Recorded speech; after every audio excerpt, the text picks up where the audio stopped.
সবচেয়ে বিপজ্জনক নারীকে জানেন? যে নারী তার জীবনের সমস্ত সমস্যাগুলোর মোকাবিলা একাই করছে। অভাব, দারিদ্রতা, লোকের মুখ ফেরানো, পরিবারের কাছ থেকে সাপোর্ট না পাওয়া, নিজের জীবনসঙ্গীর দায়িত্বহীন স্বভাবের সাথে সন্তান নিয়ে একা লড়াই করা, এমনকি যে প্রয়োজনীয় প্রিয়জন হয়েছিল সবার কাছে। তারপর সবচেয়ে ভালোবাসার মানুষটিও বিশ্বাসঘাতকতা ও অপমানের তকমায় তাকে বিশ্বাস করানো শিখিয়েছিল যে এই দুনিয়াতে কেউ কারো না। তবুও সে ভয়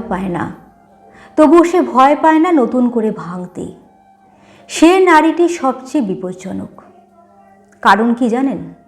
সে জানে পৃথিবী তাকে কখনোই সহজভাবে জীবনধারা উপহার দেবে না।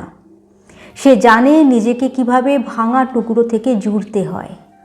সে জানে জীবন সহজ না, তবুও টক্সিক মানুষ ও সম্পর্ক থেকে কিভাবে বের হতে হয়।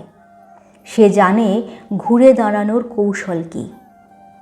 জীবন তাকে বারবার ইউটার্ন দিয়ে শেখায়, পৃথিবীতে যাই ঘটুক না কেন, নিজেকে ভালোবাসো।